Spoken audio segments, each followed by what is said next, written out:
and we are back with another exciting session of our webcast in partnership with OC Tanner on the topic, the nuts and bolts of designing an employee recognition program.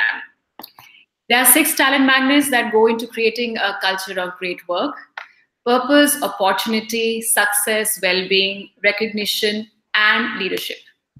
Research by OC Tanner suggests that recognition can impact each of these talent magnets. This webcast will give us some of the answers for why is recognition an important driver for a great workplace culture, recognition roadmap, and what it looks like, stages involved in designing an employee recognition solution and creating an appreciation framework. To take us through the expert views, we have today with us Erica Crocker, who's a Senior Director of Solution Design at OC Tanner, and Karan Bhasin, Head of Sales, OC Tanner. Erica, for over 20 years, has consulted with some of the largest, most complex organizations in the world, carefully crafting plans to accelerate their results. And with her passion, she has been helping organizations create more inspiring and successful work environments. Whereas Karan, our second speaker, works with his clients as a recognition and engagement strategist, delivering all technology, strategy, designs, offline solutions, and consulting services across industries. We have saved time for you to ask your questions at the end of this webcast. For those of you who are joining us live, you can simply post questions at any time during the session in the comment section on the right side of your screen. We'll try to respond to as many questions as the time will allow. So without any further ado, considering we have a very exciting topic, I would like to invite Erica and Karan to take over. Over to you guys. Thank you. Good. So thank you everybody for joining this webcast. We appreciate the time that you've given for this session, the nuts and bolts of designing an employee recognition solution. It really is one of the hot topics, and as you already have heard about us, so I wouldn't take any longer to kind of go down and introducing ourselves again. As I was saying, this is kind of a topic which is being talked about everywhere. Of course, it is a part of a great culture, and we at OC Tanner from time to time have been doing a lot of research in this space. And one of the recent research that we did was a global culture study.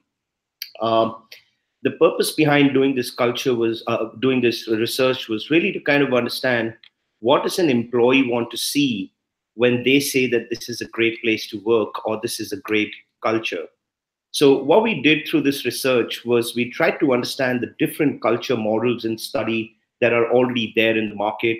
And then we kind of developed a cultural assessment framework through which we did some qualitative and quantitative research across over approximately 10,000 people in different countries.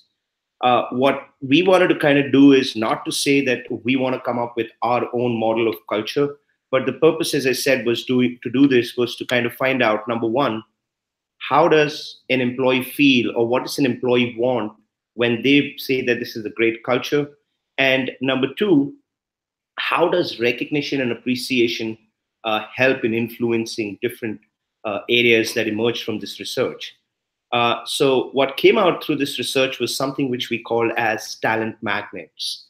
The talent magnets are, as you can see on your screen, 6 key areas that employees really want to see when they're working for an organization. So as you can see on your screen, the first one is really the purpose of your organization. Is your purpose of the organization inspirational enough for me to connect with at an individual level? Really moves them to kind of say that this is a great place to work. The next is really the aspect of opportunity. Now, it's such a buzzword that you ask employees, what kind of things do you want in our organization? The first thing that comes to mind is, I want to grow, I want more opportunities, I want career growth, etc. With opportunity, what emerged through this research is that they're not necessarily looking at growing laterally in the organization, But what they were looking for is, can I contribute to more critical projects for this organization?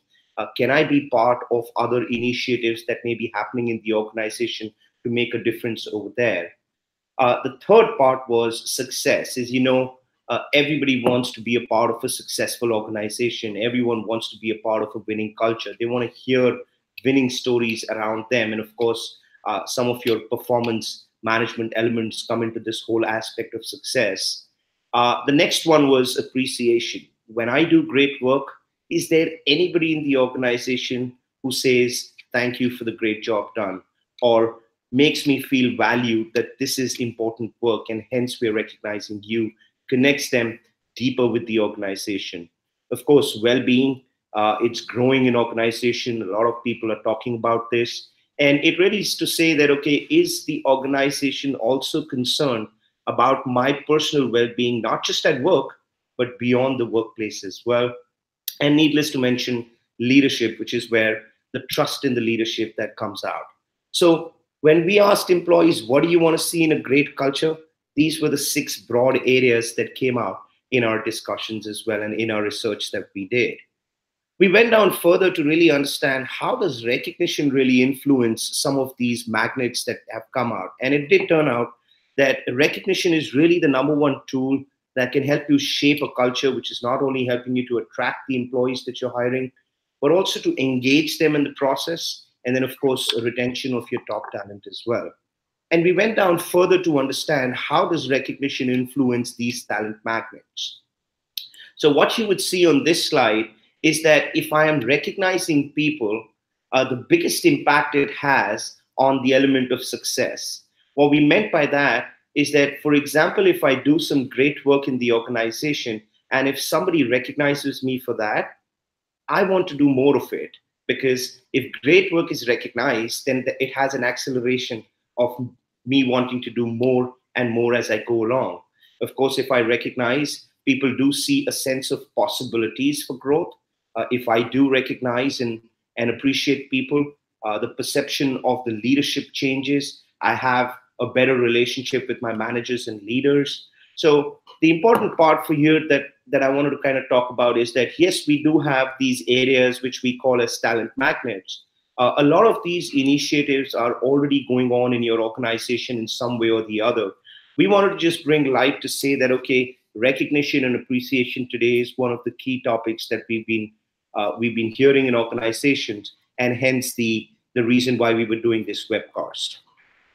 Now, as we go further, when we have this perspective of the talent magnets, we did a separate research where we went down to ask employees a very simple question. And it says, what is the most important thing your manager or company does or could do to cause you to produce great work? And the results, as you would see in a moment from now, a lot of people said different things. So 3% of the people said, I just don't know. I mean, don't ask me. Ask someone else on what great work or what should I do as a manager. There were about 4% people who said that all you need to do is promote me and I will do great work, right? We hear that from time to time as an HR community. 6% said train me. 6% said some of the other elements. And then 7% said, you need to just pay me more and I will do great work in this organization, right? And then there was a large section of people which said, just inspire me. So this is where our conversations and our focus goes to saying, how are our managers and leaders inspiring people to do great work in the organization? 12% of the people said, leave me alone. Don't bog me down. Don't micromanage me. I will do my work. I will produce great work. Just give me my space. And then 13% of them said that, do nothing to me. I'm self-motivated to produce great work. But the largest amount of people that reported on this survey was about 37% of the people said, all you need to do is just recognize when I do great work. Just say that thank you. Just call that out. Just say that this is what is meaningful in the organization and this is what we want you to produce more of. And 37% people said, just recognize me. As we go further, you would see the question that comes to mind when we as an HR community are talking to our leaders, our business. And the question that really comes in mind is that, is appreciation nice or is it necessary? Uh, and when we talk to the different people and different stakeholders, managers and leaders sometimes feel that this is just a good to have. This is something which HR can take hold of. So that's why the question on, does it really help drive bottom line? Does appreciation and recognition help us drive certain strategic objectives for that business or that organization? The answer, of course, is yes, because based on our research, there were various elements that came out in terms of how appreciation can impact, and some of the areas that recognition and appreciation can impact are the following. We saw that 40% of the organization or employees or workforce in companies, they're more engaged in companies with a culture of appreciation. This was reported by Towers Watson. And what they were really saying is that if 40% of the workforce is engaged, and then we went down to see if they're engaged, what happens at the workplace and what's the impact that it creates. And as you can see, some of these numbers which we did in our research back in 2017-18, we came out and said that there are, of course, higher productivity numbers, which increases by about 21%. There was, of course, if you're in a manufacturing setup or setup where safety is big, it has a 48% impact on safety and fewer incidents of safety. We also saw that it has a direct impact on retention of your employees, and as well as aspects of people being wanting to come back to work, as they say, on a Monday morning.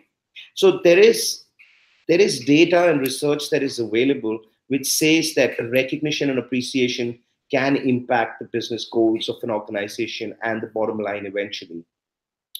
Now, in order for us to kind of go a little further, it's important for us to understand what is great recognition. Now that we know that, yes, appreciation and recognition can impact aspects of the business and culture, but what is great recognition? And I think at this point of time, I'll turn the time over to Erica, who would take you through some of these elements of this webinar. Over to you, Erica.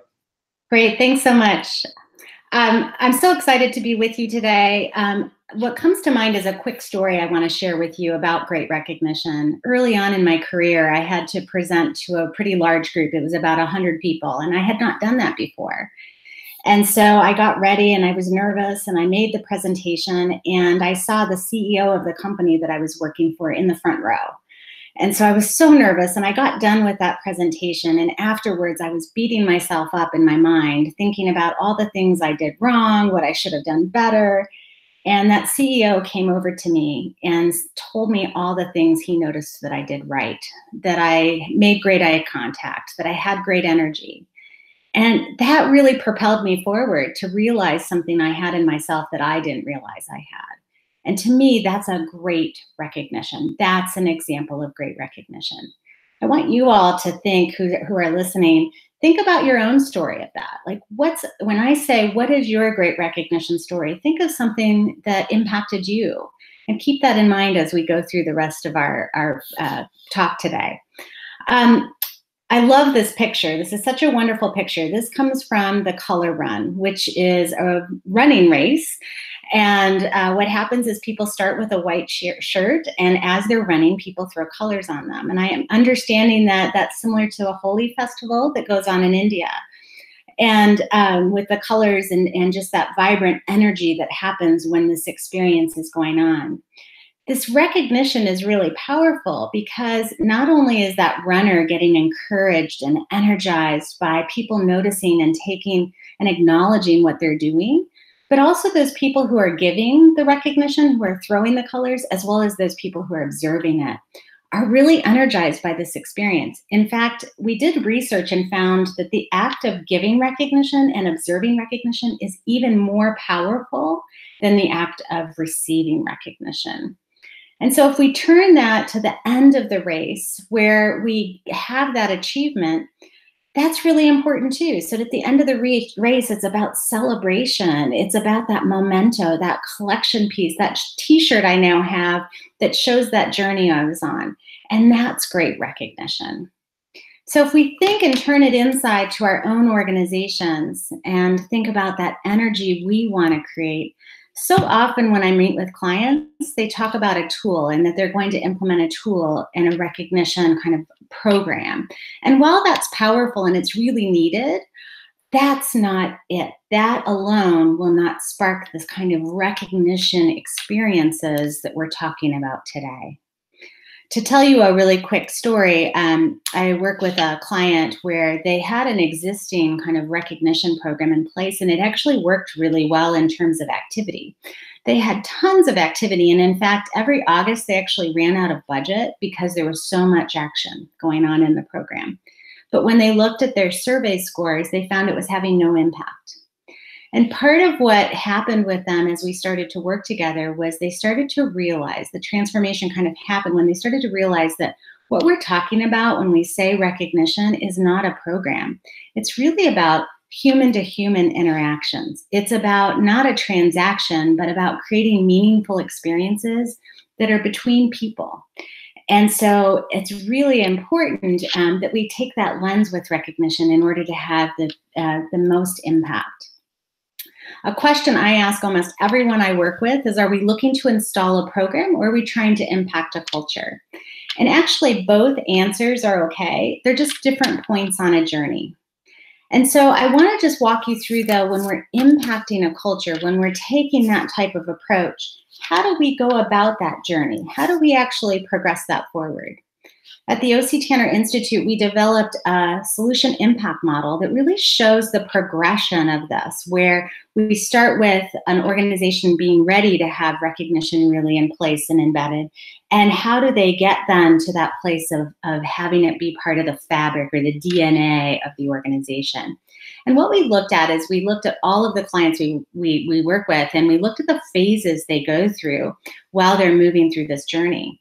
And while it was really interesting to see these kind of groupings come together, these phases, why we did this was we wanted to understand the metrics that can tell us where an organization is, and then also develop accelerators that we can actually use to propel an organization forward.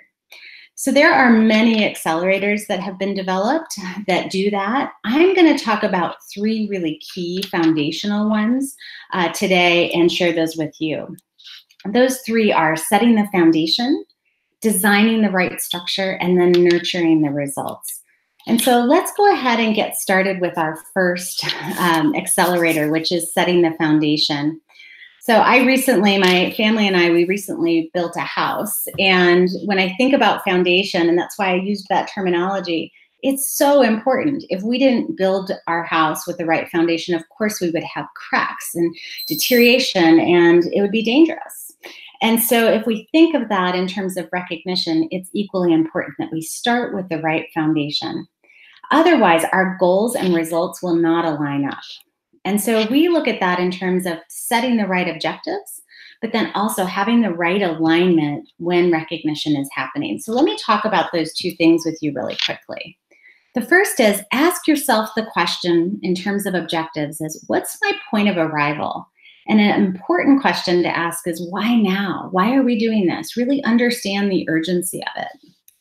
But when you're asking that question and defining those objectives, I think it's really important that we don't just jot down a bunch of things on a page, but that we're really clear and deliberate in those. So we want to have objectives that also look at lead as well as lag indicators, right? Are we seeing something that shows where our point of arrival is, but what are those things we're going to look to as signposts along that journey that tell us we're headed in the right direction? The other is we want to really make sure those objectives are measurable. And and a great example is I've had clients that say, my objective is to implement a program, implement recognition here at XYZ company. That's really not an objective. That's a strategy. The objective comes when you do the next question, which is why. Why are you going to implement a recognition program? And that is then the measurable objective. The other piece is to be really realistic and complementary. So we want to make sure that from a realistic perspective that we're not setting things up where, for example, we want to increase retention in 1 month as soon as we do something. So that's really a key piece as well. Once we have our objectives and we have that foundation, it's really important for us to develop alignment. And so I have a quick story to share with you about alignment. I heard this story quite a while ago, but I just still love it, which is there was a woman who cleaned hospital rooms. She worked in a hospital and did the cleaning of the rooms. And she was asked, why, what do you do here at the hospital? And she said, I save lives. And the person said, well, you save lives. What do you mean? And she said, well, if I don't clean the room properly, someone could get an infection and therefore we could lose them or they could have a serious problem. And it really struck me as she was so clear on her purpose and value in that organization and that it was much bigger than the task she was performing. And so when we think about great recognition, we want recognition to act as that powerful communicator about what's most important in an organization.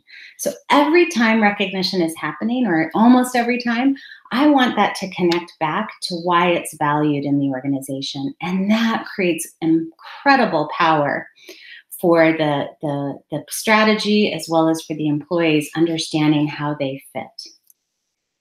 So ask yourself, as you're looking at alignment, what truly matters? What's valued here? What do we want to really reinforce through recognition?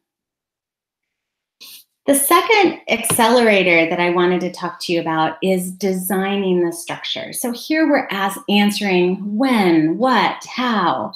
To give you an example again from the house example, the building the house, this is really, am I building the house the right way? Is it the right structure? Is it especially to fit into the neighborhood, for example? So a quick story, I worked with a client where as we started to work together, we did an inventory of all their recognition practices. And we actually found they had 150 different programs that existed. And every single one of them was trying to do a little bit something different. But the vision I had as they were telling me about it was a garden bed where all these seeds of great recognition were planted, but they were overgrown and they weren't really aligned or working in harmony. And so oftentimes we find that there's kind of two extremes when it comes to recognition structures. There's a really big toolbox like I just shared with you. Or in some cases, organizations take a one approach. So they say everything's going to be solved by this one single approach to recognition. So I have a Windex bottle here, if anyone's familiar with My Big Fat Greek Wedding, where he sprays Windex on everything to solve the problem. And what we know is both of those extremes don't work really well. We really need to create balance.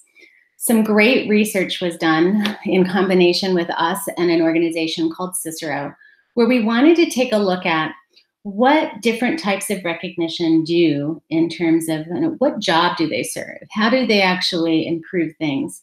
So we started with encouraging effort, which to us means really celebrating those efforts that people have that may or may not lead to results. But if I think of it in a sports analogy, it's watching football and, cheering on as they make it towards the goal or have an attempt towards goal or have a great corner kick. So really from an encouraging effort point, what we found is that type of recognition actually improves relationships with managers much more. It increases confidence and skills.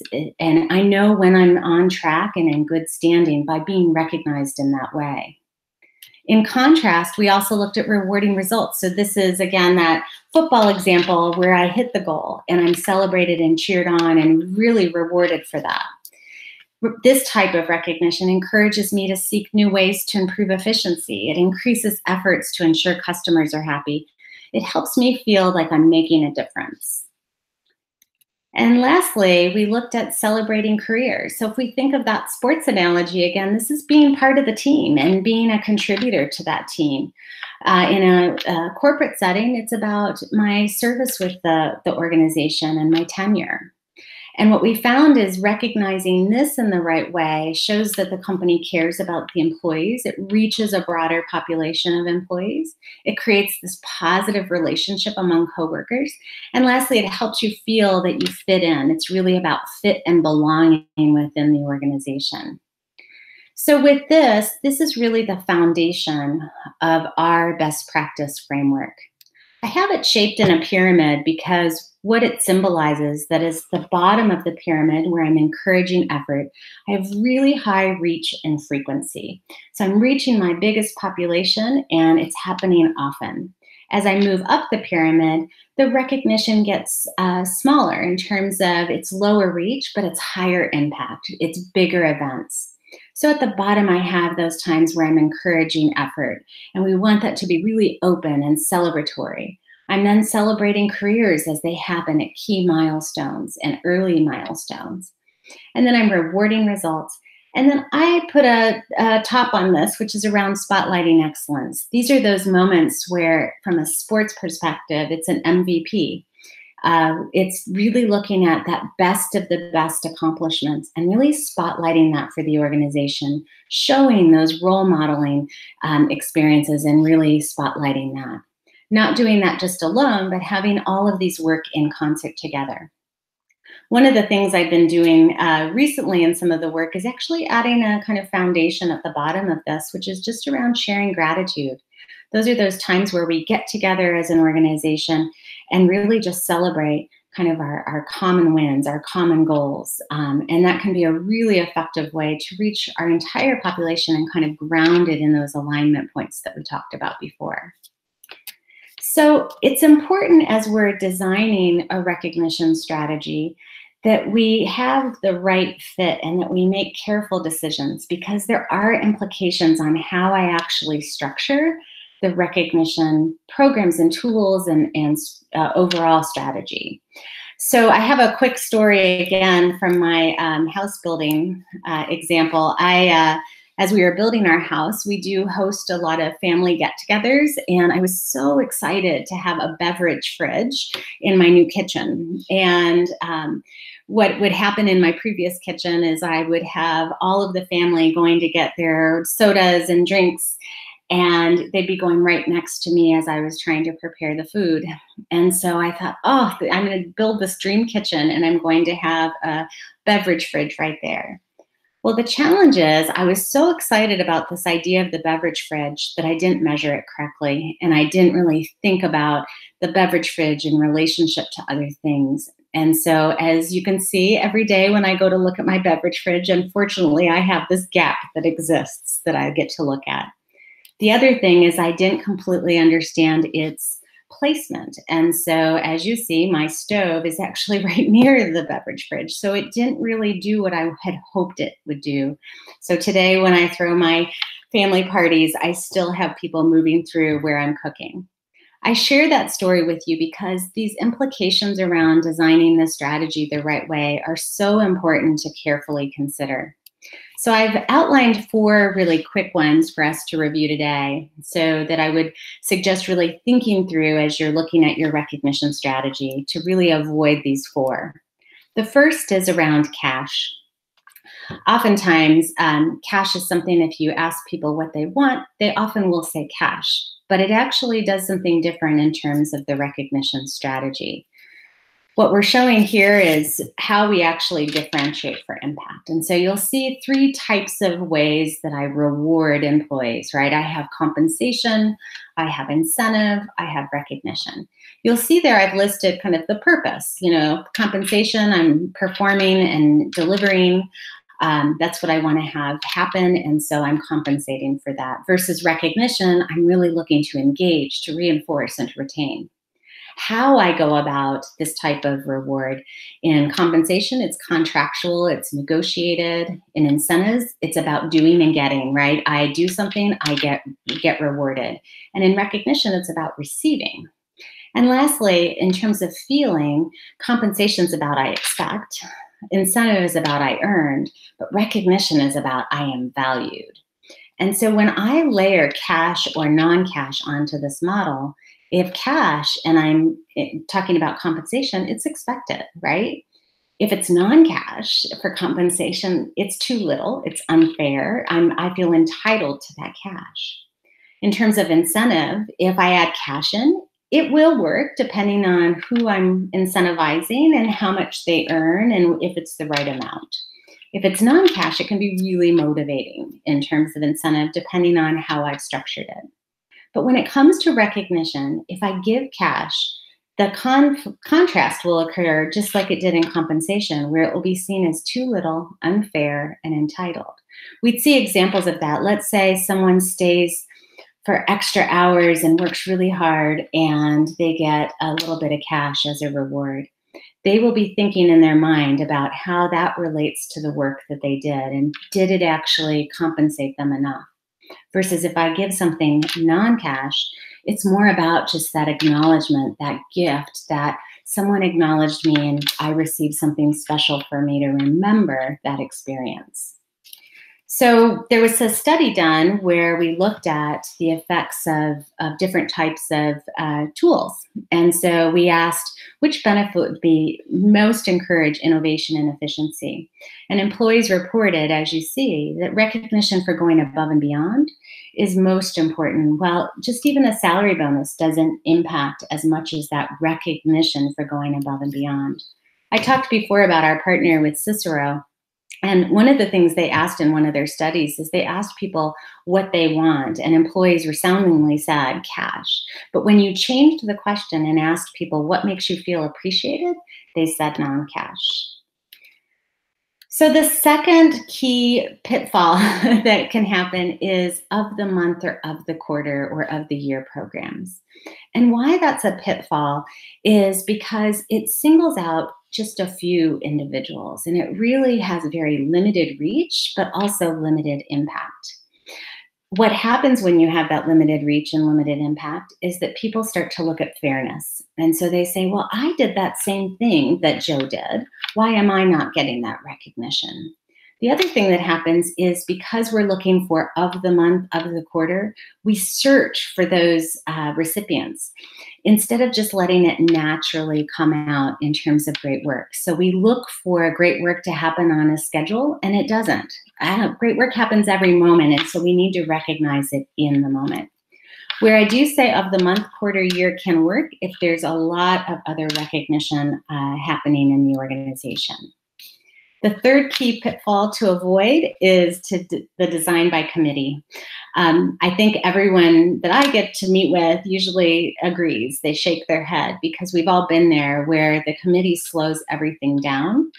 But also we end up diluting the result because we're trying to get agreement.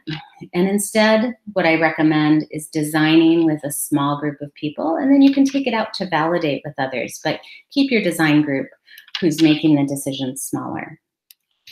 And my fourth pitfall for you to avoid is worrying about the small stuff or designing around the small what-if situations that can occur. I'll give you a couple of examples of what I mean by this. Perhaps a decision maker says, what if someone types something inappropriate in our recognition tool? Let's require approval to share anything. And the reality is, if they're writing it, they're likely saying it. So it's better to know that problem and fix the problem rather than to add complexity into a recognition strategy and limit the experience for a few bad apples. Another example is, I've heard these examples, let's communicate often since let's not communicate often since we've already communicated about so many things around here. The reality is a study found that actually employees crave communication around recognition and actually feel like it's not done enough in most organizations. And just a third quick example that we've heard is, what if people recognize too much, which is one of my favorite things that I hear, because we know that giving recognition can be even more powerful than receiving on things like engagement, innovation, productivity. But it is true that you want to strike a balance. So authenticity is really important. So we don't want recognition just happening because it's on a task list. We want it to be real and happening because great work is being noticed. So teaching people how to do that and what to look for is really important. So our third and final accelerator that I want to speak to you about today in terms of designing a recognition strategy is around nurturing results. And so this is around what tools I put in place, what interactions I kind of create, and the measures that I use. In terms of the tools, they are really important, that I am enabling recognition to happen in the moment, and that I'm making it easy and intuitive for people. But equally important, if not more important, is that I'm training people, not on tools, but more on understanding the impact that they can have in their teams and how they can actually be inspired and their teams can be inspired to make recognition really come to life, to create those kind of energetic moments like the color run example I gave at the start. We want those recognition moments to happen in the moment where people are cheering on, where huddles become about recognition, not just about numbers and activity. In fact, we found that as managers recognize in really impactful ways where they're either presenting or they're employing a variety of best practices that start to make that recognition really come to life, that there is significant impact. This is actually a real example of how employees in one organization rated how they feel valued. And what you'll see is we looked at if they received no presentation with their recognition, if they did receive presentation, or if their manager really modeled best practice. And you can see the incredible impact between no presentation and following best practice. I'm often asked, is it possible to demonstrate return on recognition? And it is.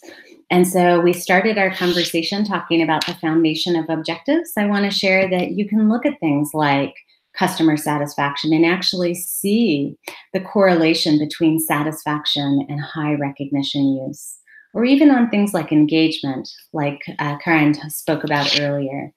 In fact, we can see that 87% of employees that receive recognition report stronger relationships with direct managers. We can see things like that in the data. And we know that 2 times the innovation is seen when there's high level of recognition happening in an organization. So we started our conversation really around what is great recognition. And then we talked through these 3 key accelerators that are part of propelling a culture of recognition in an organization.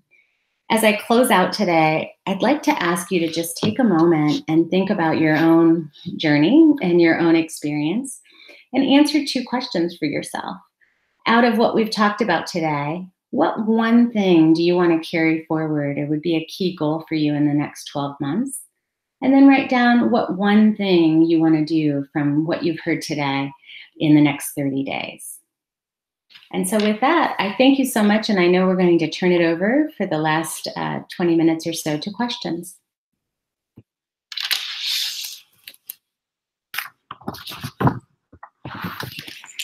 Thank you, Erica. Thank you, Karan. Especially the examples that you have shared, Erica, from our real life. I think they have been really insightful for our viewers. We have quite a few questions that have been coming your way. So like one of the first questions that we have from a viewer called Rashmi, she wants to know, in one of the slides that you had, which is titled What Causes Great Work section, is a need for peer recognition a part of this recognize me component, which stands at 37%? You might want to go back to the slide that you had. Yes, happy to. Yes, it definitely is. It's not just about the organization. I think that peer, if I'm understanding the question correctly, peer recognition is really important. It's not just about, I'll just go back to the slide just a moment to make sure we're answering the right question. Mm-hmm. But peer recognition is really important, but it can't be the only thing. It has to be balanced. While peer recognition is important, if we don't have executive modeling of recognition, the strategy will not be as successful. That is the most important. What we found is executive modeling, but peer also needs to be there. So Karen, would you want to add anything to that? Sure, yeah. I mean, of course, the question that I asked when we were doing this research was simply to say, what do you want? Uh, we did a separate research where we asked what type of recognition would you like to see, and that would really address the question that Ritika is asking. But as Erica mentioned, uh, we can't be recognizing people just for the peer-to-peer, which normally is a non-monetary kind of recognition for everything that they do. I think it's important for us to understand that when a person delivers certain impact, uh, they need to be proportionately recognized with an appropriate reward as well. So it's like saying saved the organization a huge amount of money, and I get a thank you note uh, in my inbox saying great job and thank you.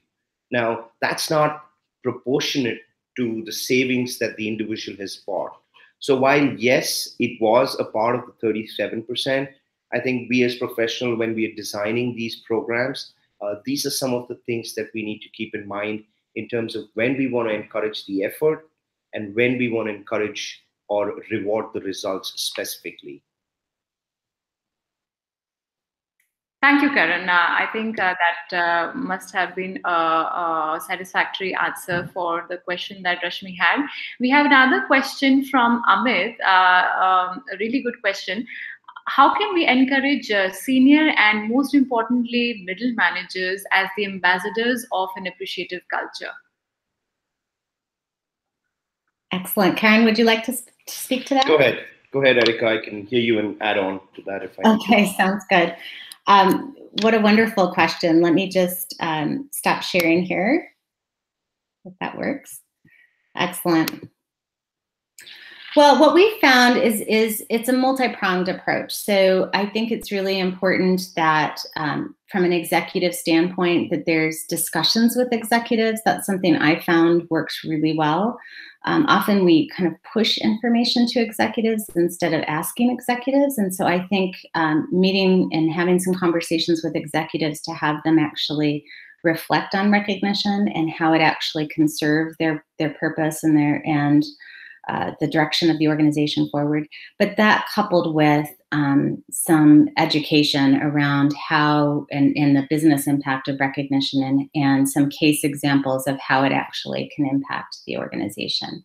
That's really key. From a middle management perspective, what we found is most effective is training and really intervention around what recognition means and how it can be actually the best practices that are needed to actually make it most impactful. But in order to have that conversation, we first have to open people's minds, which is really about changing their perspective around what recognition is.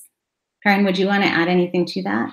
Yeah, just a quick one, and that's actually a great question, Amit, because the maximum amount of time that we generally spend is with leaders and with managers to really talk to them about why we even need something like an appreciation or recognition framework.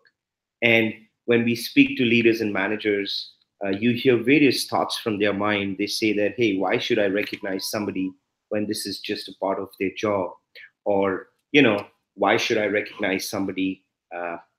This is table stakes. They need to deliver this.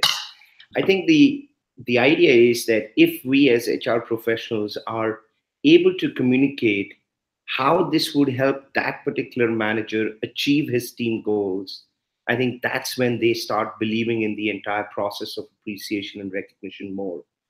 If you're able to kind of show the leader and the manager that, hey, this is the impact it could have on business, that's when they start to realize more. That's really the first part. The second part is when we are actually designing frameworks, we always tell ourselves that, okay, our mentality works more on checks and balances. So only if a person achieves 110% of the target is when I will recognize.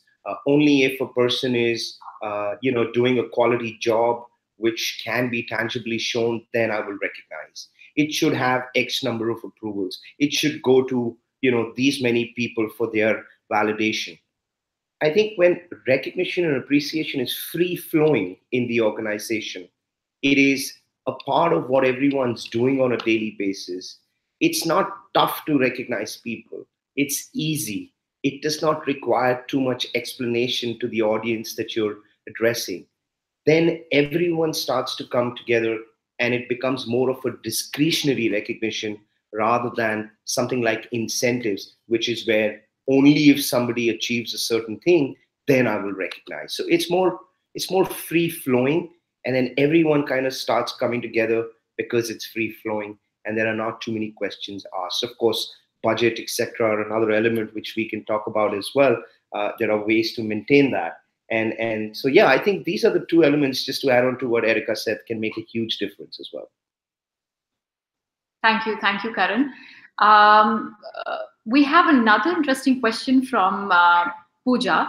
How can we balance the digital and personal touch while recognizing employees? Oh, what a great question. I'll start it off and then have Karen jump in. Sure. I think the digital piece is really about enabling the recognition activity to happen.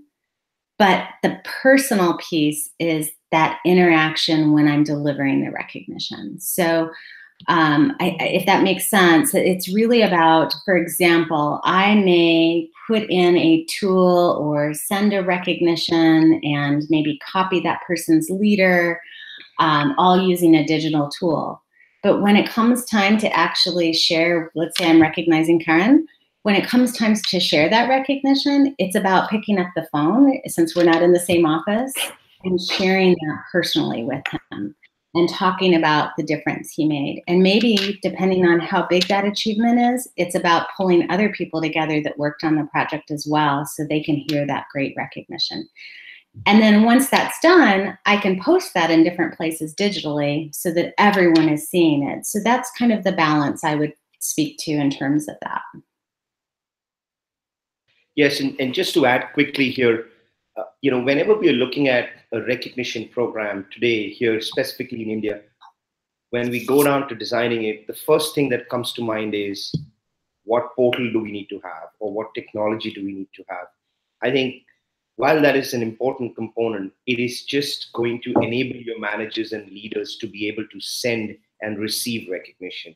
I think about the time that we need to spend on how will this feeling get transmitted within the organization. And then there are multiple tools and ways in which technology helps us enable that. And I think equal amount of time needs to be put on saying that, hey, here's the technology, but how am I going to make this come alive in the organization? Because appreciation really is a feeling, whereas recognition is more awarding and what vouchers we need to give and so on and so forth. So yes, then, and especially when you're budgeting, a large component is budgeted towards technology, right? But how much of it is budgeted towards saying, I need to send right kind of communication to the people, or I need to invest a little bit more in training and educating our managers and leaders so that they can really understand the essence of what appreciation does. So things like these is where we see organizations spending a lot more time, and we help them do that as well. Thank you. Thank you, Erica and Karan, for this. We have another question from Khushbu Gupta. She's talking about how we spoke about non-cash recognition. What are the best practices here? Would it be like thank you cards, experiential vouchers, etc.? The best practice is actually to have multiple things, not just have one thing, because every employee is different. And so choice is really important for employees. And so what we recommend is having a broad award strategy, a broad recognition set. Sometimes there are things that have no monetary value, and sometimes there are things that have value, and that the structure of how we do things uses the right award mechanism for the right type of achievement. So if we go back to that pyramid I share, when we're encouraging effort, there's specific things that we want in that encourage effort that are more around simple appreciation tools that I can use. While I go up that pyramid, I want more formal memento items that really serve as a memory piece. But choice is underlying all of that, so that I really am not dictating to an employee what matters most to them. Karen, would you want to add anything? No, I'm good. I think there are multiple ways, as you said, Erica. There's thank you cards, there's e-cards, there's buttons, there's offline stations, there are handwritten notes, etc., which we can talk about. But yes, broadly, it needs to be designed in a way where, for encouraging effort, there are few things. For rewarding results, there are a few things. And then, of course, for the others as well. Thank you. Sure. Thank you, Karen. We have next question from Kaluri. Question is, culture of recognition in organizations plays a huge impact. How can we adapt recognition to the culture? Oh, that's an excellent question as well. So I would say, when we talked about alignment before, that's really important, that we're really clear, that foundation at the beginning, that we're really clear on what that organization culture is. What does it stand for?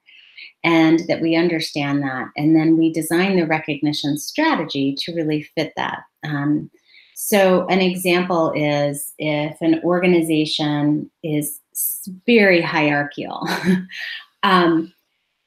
well, we may want to adjust the hierarchical nature over time. Recognition isn't the solve for that, right? We're not going to try to change that through recognition. What we want to do, though, is have recognition fit that structure correctly. So we may need to have leaders kind of engaged in certain parts of the recognition, where in another organization where it's very flat, we would have a different structure. If there's cultural norms around who's involved in different decisions or how things get communicated, we would want to link up to that. I would say the important part is we want to link to things that are positive, right? Which is just that's a no-brainer, but we want to link to those positive kind of ways things get done in the organization, not those things that are challenges. Okay, thank you, Erica. Sirisha has a question. One of the pitfalls you had mentioned was conducting quarterly, monthly, yearly recognitions. How can we avoid such pitfalls? Well, I think there's two things. So I would suggest having regular recognition strategies, so that every day recognition can happen organically, so that all managers, employees can see great work happen. They understand, because we've educated around what great work looks like in the organization, and then they can acknowledge that in the moment when it's happening. And not do something where I'm then just waiting to a quarter, or I'm waiting to the end of the year and saying, okay, everyone, tell me who was great this year. That's the part you want to avoid. Have recognition just happen organically and naturally, and have the tools to do that.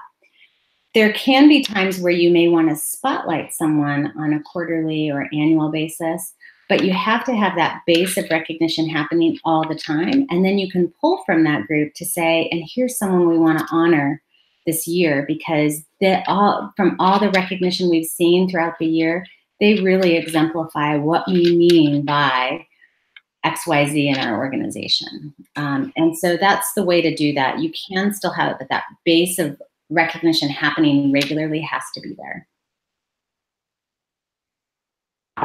Thank you, Erica. We have a question from Ashutosh. He says, what is the best approach for training the organizations as a whole in order to inculcate the culture of recognition and encourage effort? Great. Do you want to speak to this one, Karen? Sure. I think we have different ways in which we administer training and education solutions for the clients that we work with. And this can be done in different formats, whether it's through e-learning, whether it's through workshops, whether it's through, certifying some of the champions that may be required in different business units, or whether it is spending time with your leaders and doing sessions with them that really inspire them to start believing that recognition is a core of what we do, or we really need to do more of that. So, and these don't necessarily need to do. We don't need to do these separately in the organization. They can be a part of, let's say, when a person joins. It can be a small part when you're doing other interventions and offsites and training programs with your leaders. Just including a section of that to say why appreciation is important makes a huge difference. Even if you're able to impact a few of them, you've made a start. Okay, thank you, Karen. We have a same question for two ladies as from our viewers, Divya and Manjeet. Please do share your thoughts on how to design peer-to-peer recognition specifically. It's a broad question, but let's see how we can manage to answer it. Great. So, well, I think that's great. So I think from a peer-to-peer perspective, it's about providing a variety of tools. And I would say the number one thing is about providing permission. And what I mean by that is so often recognition between peers doesn't happen because people think they can't. They think it's a leader thing. They think that the organization, that they might actually get their hands slapped if they do it. So providing that permission is the number one thing to do, and then provide a variety of tools. It could be everything from just having, cards available, having encouraging people even to use email and a variety of different things, having people encouraged to do it in huddles. So asking leaders to actually, at the start of their meetings, ask people to share recognition. So it can be embedded in those ways to start to create that kind of momentum. But definitely that permission piece is the number one thing. Brian, would you want to add anything to that? No, I'm good. I think thanks for that, Erica. I'm good. Yeah. Okay, thank you.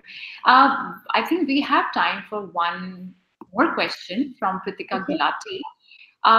When it comes to tenure-based awards and a company is, let's say, 25 to 30 years old, how do you suggest we differentiate between how one is rewarded at each milestone? Say, someone has completed 5 years to 10 years to 15 to 20 to 30. That's a great question. It's a really great question. And we did some research and found that it is a very different experience for employees when they're celebrating 5 years or 3 years versus 25 years. Like the whole language we use at those times is different because that person at 5 years is kind of still in that phase of, okay, I belong. I think I belong. Do I belong? I think I belong here. But that person at 25 years is thinking about their legacy. They're thinking about what they're leaving behind in this organization at the point where they just, will retire. And so they have very different mindsets going in. So how we celebrate that should also be very different. And there's a variety of ways to do that, but I think part of it is the messaging we use, the achievement, the memento, the experience that we create around celebrating that. So, for example, in those longer tenures, we often suggest, you have family members join in, you have a broader group of people who are helping to make that celebration special. And so those are some variety of things, but I know Karen will have some additional ideas to share on this. Sure. Yeah. And I think that's such an amazing question. And we're dealing with that every day as HR professionals as well. So what we've seen in most organizations is that if I'm celebrating 5 years, I have a budget of, let's say, 10,000 rupees. So I give, let's say, a voucher or a gift or something of that sort at 5 years. The only difference from 5 to 10 to 15 to 30 or 20 is that the amount increases, right? So it increases from 10 to, let's say, 20 and to 30 and to 40. Well, that is all great. I think the important part to understand with celebrating careers, which is years of services, that while we are celebrating the completion of 5 or 10 or 15 or 20 years, how about celebrating the moments of success they've had through that period? So what were the different projects they worked on? What kind of significant achievements they had over the period of 5 or 10 years? What kind of movements did they have in the different steps they took in the organization? How were they as, great managers and leaders? And if we are able to call that out, it becomes more of celebrating careers rather than celebrating completion of years of service. And we've got ways in which we do that for organizations. We've got some really innovative solutions that we can talk about. But yes, I think the bottom line is that we're not celebrating 5 years that you've completed. We're celebrating what you've achieved through the 5 years period, and then kind of celebrate your success. Thank you. Thank you so much, Karan and Erica. I think you guys have beautifully answered this last question, which was really, I think, one of the most important questions and a difficult one to, capture in most organizations. So thank you for, being able to address these questions from our viewers.